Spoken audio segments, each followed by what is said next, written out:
أحب الله والإسلام، أحب الله والإسلام، أحب الله والإسلام، أحب الله والإسلام، أحب الله والإسلام والقرآن والجنة، أحب جحافل الإيمان ترفع راية السنة، أحب الله والإسلام والقرآن والجنة، أحب جحافل الإيمان ترفع راية.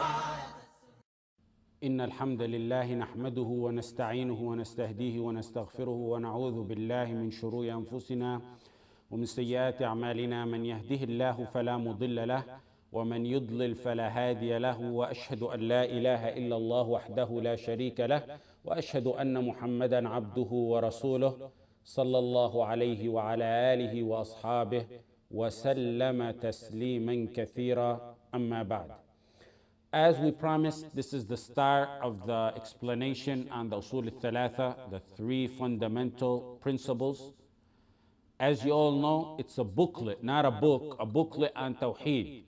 And we've mentioned it many times. It's very small in words, but has some great, great meanings.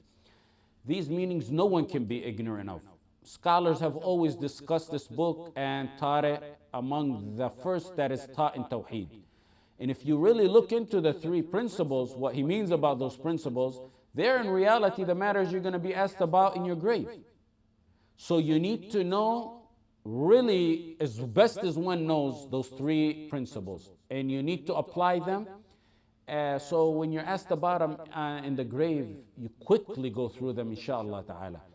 We start gradually because knowledge in Islam is to be taken gradual. You don't wake up overnight a alim or a sheikh. Ibn Abd al-Barr in his book al-Jami' said, az-Zuhri said, من رام العلم جملة ذهب عنه جملة. من رام العلم جملة ذهب عنه جملة. إنما يطلب العلم على مر الأيام والليالي. Ibn Abd al-Barr in his book al-Jami' said, whoever seeks to get knowledge in a lump sum overnight, it leaves him, knowledge leaves him, it ends up leaving him in a lump sum. Knowledge is to be attained slowly over days and nights. Knowledge needs patience, it needs persistence. It's a step-by-step process. You don't go, for example, to some in-depth aqeedah books and then getting frustrated and facing complex matters you can't break down, which you would have been able to do had you went in a step-by-step process. Some brothers tell me they're studying aqeedah books, tawheed books that ulama have had hard time breaking down. And the bigger problem is they're studying it on their own, and to top that off, they're not even studying it in the language of the author. So explain to me how you can understand it like that. If you are unable to get to a teacher, which many, especially this day and age, they can't get to a teacher, that's a whole different story. But you still gotta at least know how to start. Now this is a startup book on Tawheed, and even though you can sit and read this book right now, as before I even finish this introduction, you can probably have the book done reading it. It still needs to be broken down, sentence by sentence, so the student of knowledge understands the deep meaning of what that book really entails.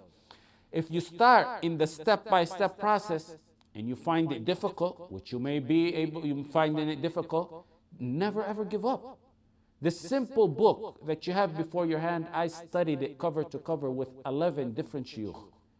And portions of it I studied with even more than that. But the entire booklet with 11 different shuyukh. Al-Khatib al-Baghdadi in his book al-Jami' narrated, a student of knowledge went to the shuyukh of hadith to learn. He found knowledge of hadith is very difficult. He got frustrated and he said, this is not for me. One day he was walking, casual walk, and he seen water dripping on a stone, maybe a spring. If you've ever seen a spring, especially where water's been dripping on a stone for years and years, or even if you look at a fountain that's been dripping on a stone or even cement, it dents it. It dents the cement or the rock over the years. Water. He said to himself, wow, look at that. Water as light as it is latif, soft, mild. It affected a stone as hard as it is. He said, knowledge is softer and lighter than water. My heart and my mind are not as hard as a rock. He went back to studying hadith and became a very well reputable, famous scholar of hadith.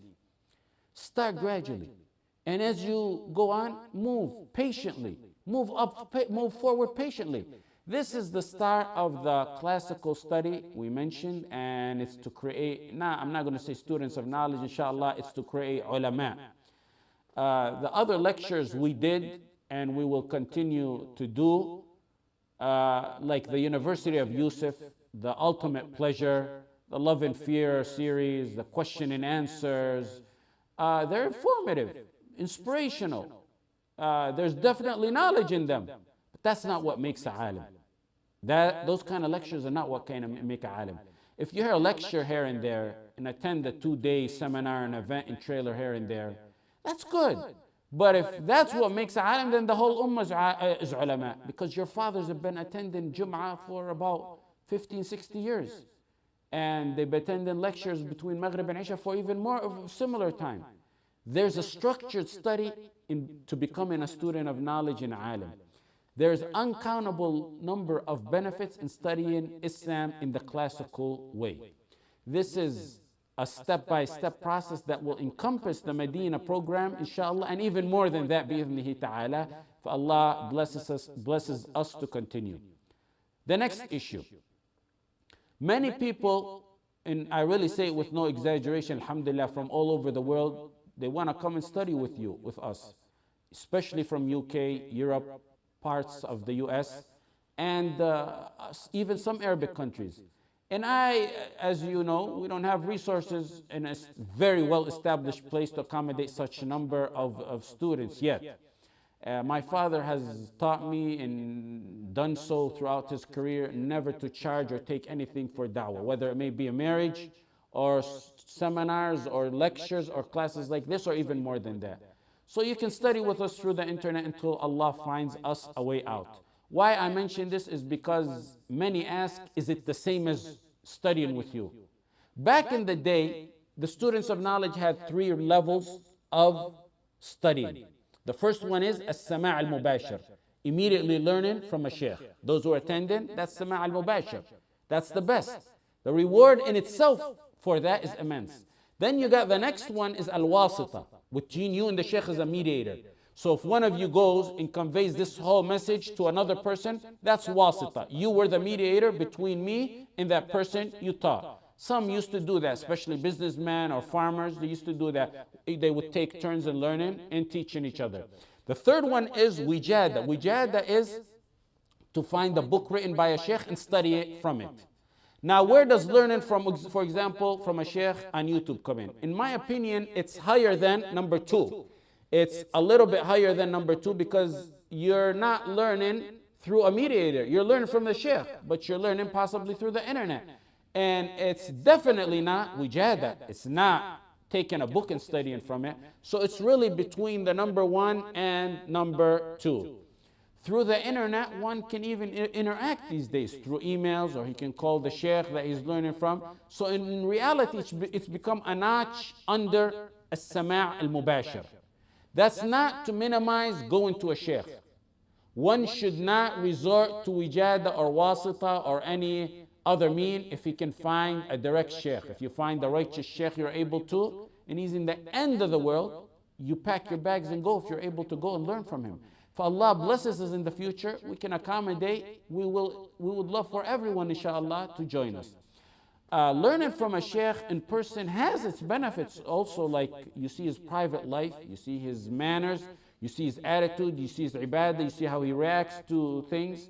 My father, Jazallah khair, outside of the regular Medina curriculum when he sent me, he made sure to contact the major shuyukh of our time, many of them who are dead, and made sure that I study with them.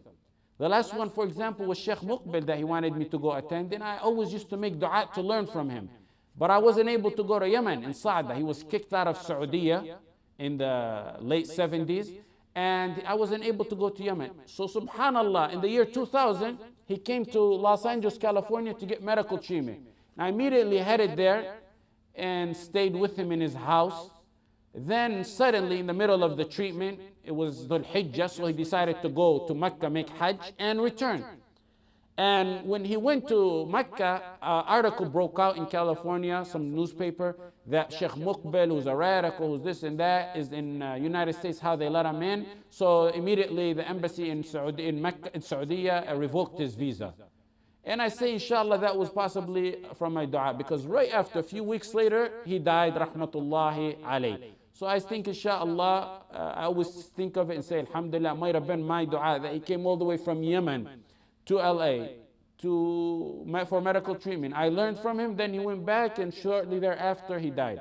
So if you can pursue a reputable, righteous sheikh who fears Allah and is not a low-life, deluded, sellout modernist, or promoter for the kufr or kuffar, or those who work for governments, if you can find that, then surely go ahead and learn from him and follow him, even if he's in the end of the globe. Salaf used to consider a negative characteristic for one to study from books alone. That is considered negative, because they said, "Man kana shaykhuhu kitabu, kana khata'uhu akthar min sawabih." If your book, your sheikh is your book, your mistakes are more than your correctness.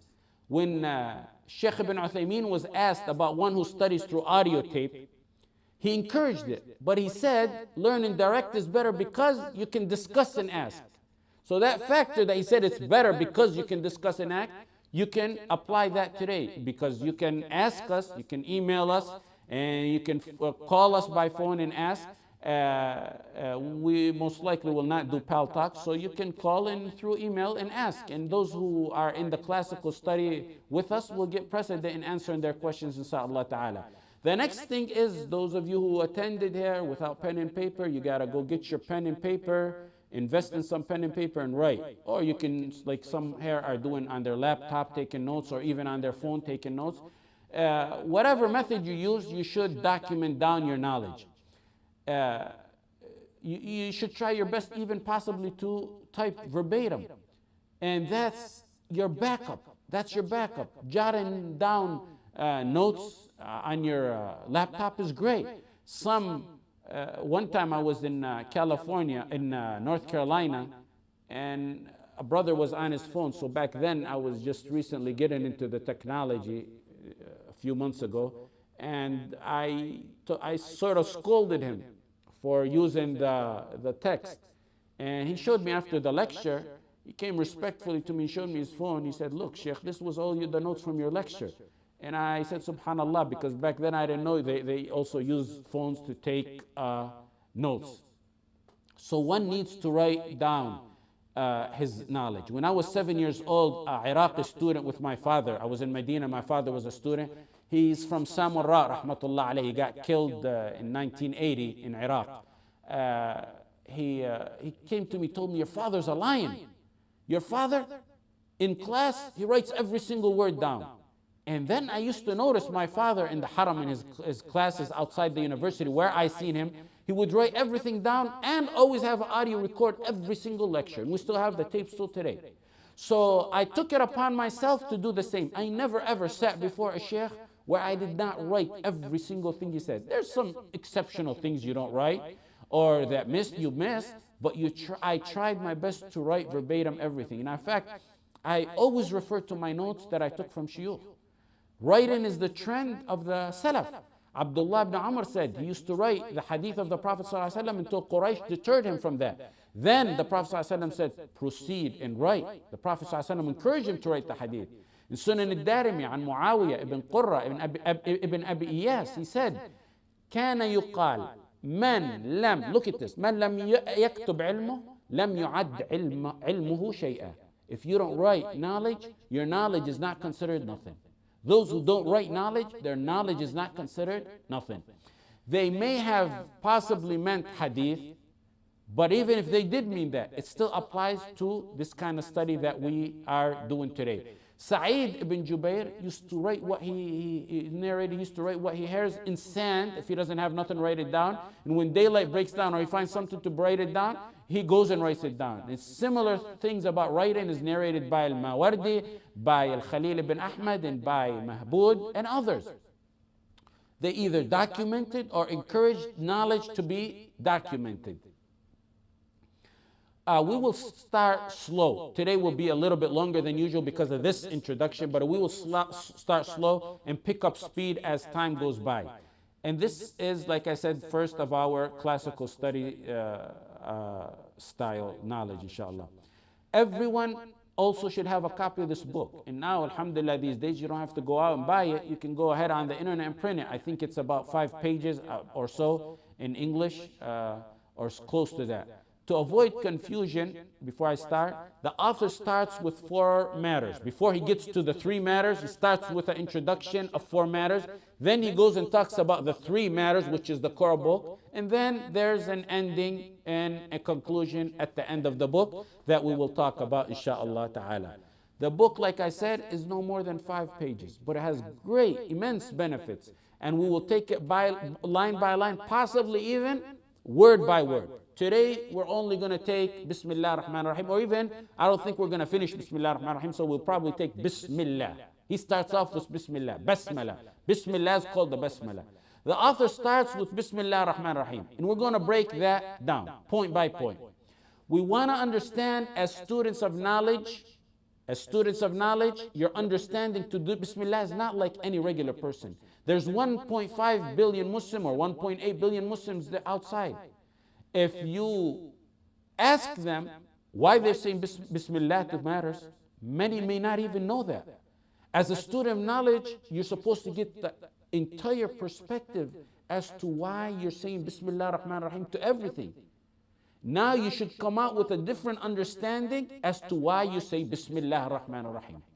When you say Bismillah ar-Rahman ar-Rahim, you're exerting your entire tawheed to Allah in that matter that you're saying Bismillah to. It has all aspects of tawheed in it. You're saying, when you say Bismillah, you say, Bismillah, Allah permits me to do this. Adhin Allahu li. Bismillah. And if Allah did not permit me, I would not do it. So when you're saying Bismillah, you're saying, I'm doing it for the sake of Allah because Allah permitted me to do this. Allah allowed me to do this.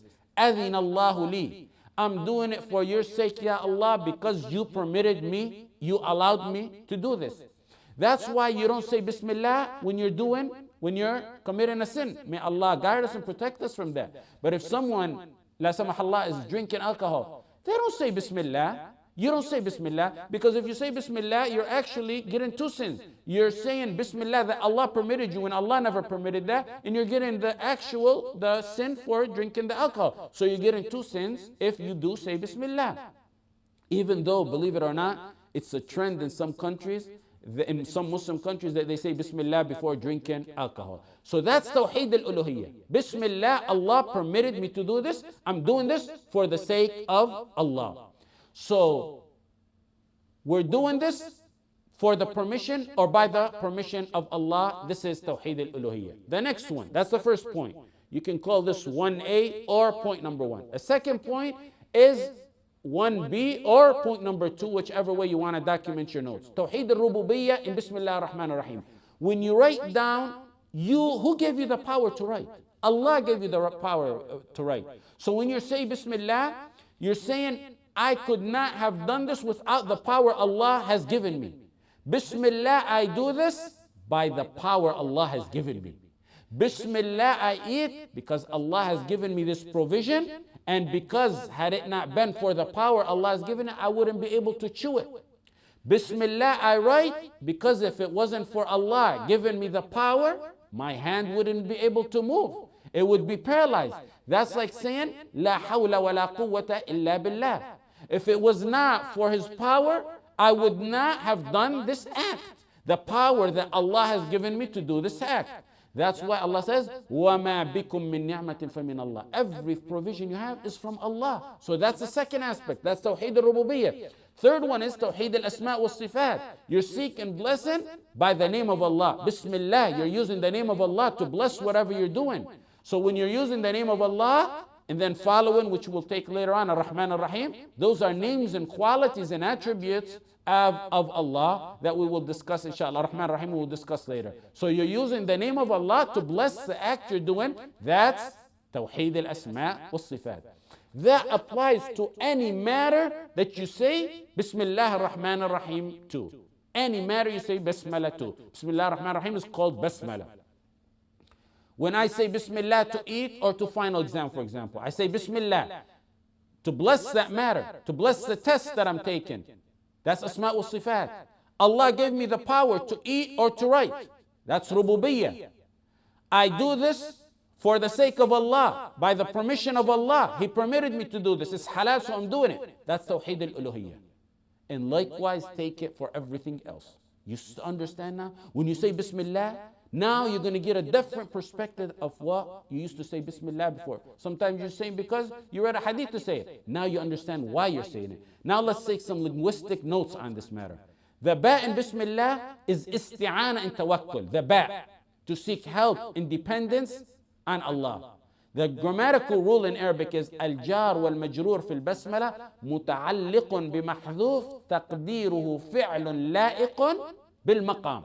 When you say Bismillah in Arabic, it automatically implies you're saying Bismillah I eat, Bismillah I drink, Bismillah I write. You don't have to say the act that you're saying Bismillah to it. You don't have to specify I drink, I eat, I write.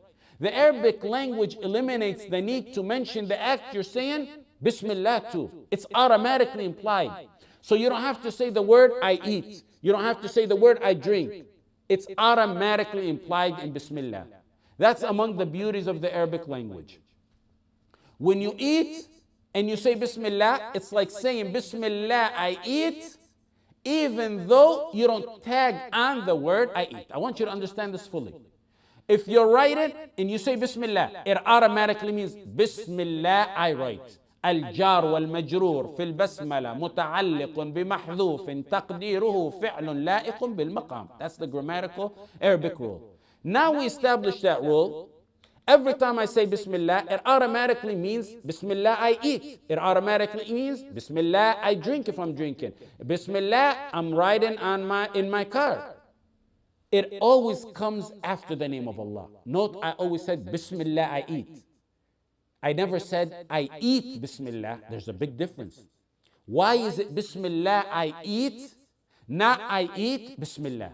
There's a big difference. This is the second grammatical rule that you're going to learn today. The scholars of Nahu said for two reasons. First of all, you start with Bismillah, the name of Allah comes first in the sentence. Bismillah, I eat, let the name of Allah come to bless it. Second is that slight change makes a huge difference. Because when you delay naming the act after, in Arabic grammar, by saying Bismillah I eat instead of saying I eat Bismillah, in essence, it limits your action solely for the sake of Allah. The grammatical rule is تأخير العامل يفيد الحصر. تأخير العامل يفيد الحصر. Bismillah I eat. I don't eat by any name other than your name. You limit it for the sake of Allah. Only for you, Allah, I write. That's the difference between saying Bismillah I eat and I eat Bismillah. Only for you, Ya Allah, I write. Only for you, Ya Allah, I drink for your sake. We take how we took so far how Basmala encompasses the three Tawheeds and then the two linguistic rules. And now that's 5 points we took all together. Now let's take the 6th point. Or you can number them. The first one, Tawheed al-Uluhiyyah, Tawheed al-Rububiyyah, Tawheed al-Asma' wa-Sifat. You can say A, B, C. And then the linguistic rules, A, B, 2A, B. But all together we took 5 points. Now here, the next point, the 6th point is, why does he start with Bismillah? This is a matter of ibadah. And when you do ibadah, the burden of proof is on you to bring proof. You have to bring proof. When you're doing ibadah, the burden is on the one doing the ibadah to bring proof. Number one proof for that is he's following in accordance with the Qur'an. The Qur'an starts with Bismillah. He's starting to bless his work with Bismillah. There's 114 Bismillah Rahman Rahim in the Qur'an. Even though there's 113 in the start of the surah, Tawbah doesn't have Bismillah Rahman Rahim, but in Surah An-Naml, innahu min Sulaiman wa innahu Bismillah Rahman Rahim, compensates for the one missing in Surah Tawbah. Ibn Abbas said the Prophet ﷺ did not know the beginning and end of surah except by Bismillah Rahman Rahim. Secondly, the Prophet ﷺ used to write his letters and start them all off with Bismillah Rahman Rahim. In Bukhari, in Muslim, from Muhammad ﷺ to Hiraql, he started that letter Bismillah ar-Rahman ar-Rahim. And then he said, peace be unto the believe. Bismillah ar-Rahman ar-Rahim. Min Muhammad, Abdullah wa Rasul, ila Haraqil Azim al-Rum. Assalamu ala man ittaba al-Huda, amma ba'd. In Sulh al-Hudaybiyah, when the Prophet ﷺ made a treaty with Quraysh, Suhail ibn Amr came to do the treaty with the Prophet ﷺ between him and Quraysh. He told Ali, Uktub Bismillah ar-Rahman ar-Rahim. He told Ali, start and write and say Bismillah ar-Rahman ar-Rahim. Az-Zuhri said, narrated a similar hadith like that. Ibn Hajar said it's the trend of the scholars and that which is settled upon that they always start their works with Bismillah ar-Rahman ar-Rahim. Abu Bakr did the same when he sent Anas ibn Malik to Bahrain, and he sent a letter with him. He sent it about sadaqah, and he sent it and he started it with Bismillah ar-Rahman ar-Rahim.